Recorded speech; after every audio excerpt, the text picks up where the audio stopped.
Remarkable Women, sponsored by Palomar Health. It is Women's History Month, and all month long we are honoring some of the remarkable women of San Diego, and that includes finalist Lindsay Reese. I come from a family where no one had gone to college.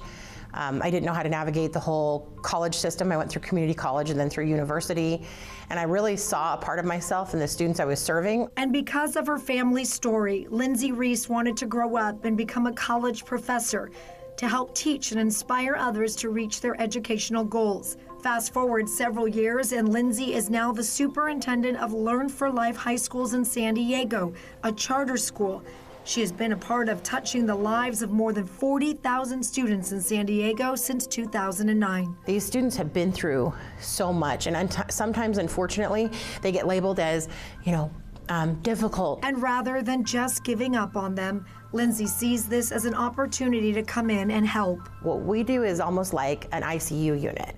We provide intensive care to students that need those special wraparound services. It's personalized, it's customized, and to see a student that comes in, and we see many, and they're just not good. They're not happy, they're not content, they don't know where they're going in their life, they don't know what their goals are, they're defeated. And to turn around, and graduation is the bright spot. Graduation is so exciting.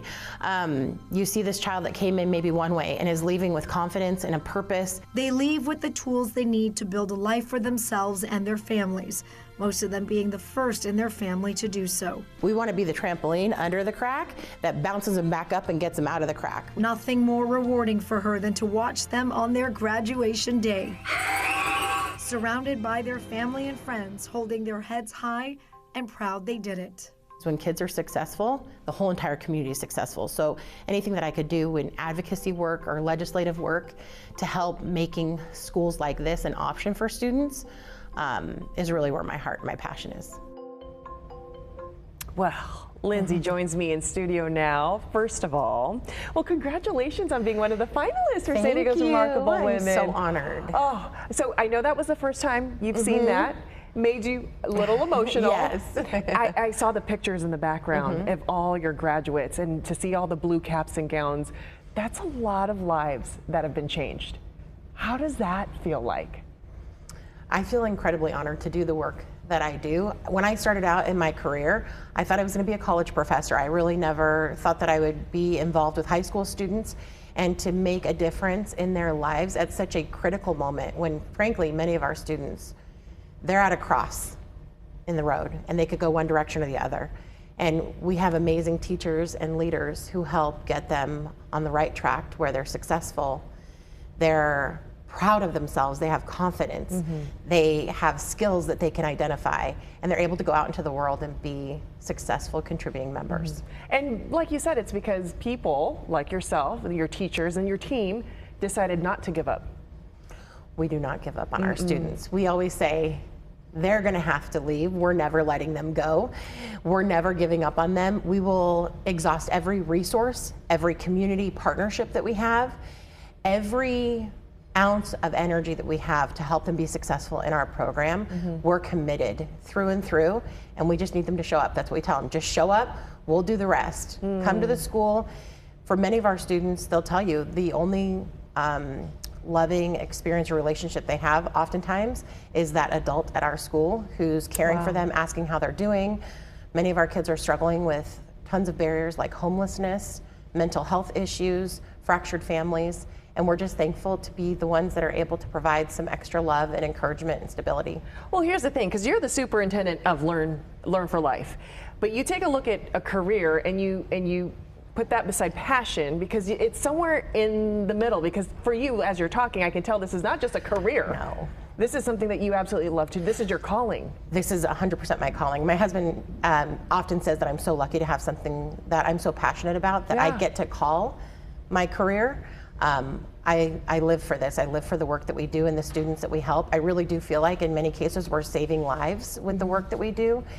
And I'm incredibly passionate about our students and our staff. Our staff, this is hard work. Our kiddos have been through a lot, and it takes a really special person to want to work with our students, to persist, to see through maybe some of the behaviors that aren't as productive, and really look through that student and pull out the best in them.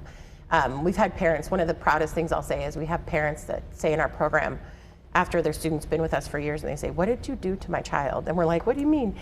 They're like, they're thankful, they're appreciative, they're working hard, they have a purpose. Yeah. And to know that we've made that difference for them, I think the biggest thing is, I think we give a lot of families and students hope. I think they've struggled in a traditional setting for whatever reason, and our program gives them some hope that they can go to college or they can enter the next career that maybe they're looking for. Hopefully they'll find a passion like mine one day. And we'll always be there for them even after they graduate, to lend a helping hand, to fill out a college application or a job application with them. We're truly there as a support even after they've left our program.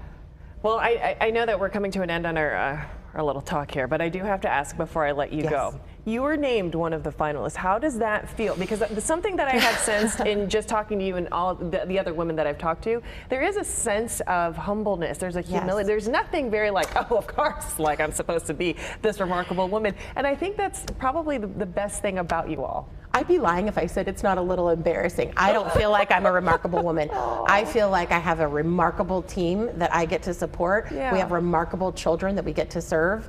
I'm just incredibly blessed to do the work that I'm doing, and I'm incredibly humbled by this nomination and thankful. Oh my goodness. Well, you were very deserving, I will say that much. And I know that the kids would say the same. So thank you so much, Lindsay, for being here this morning.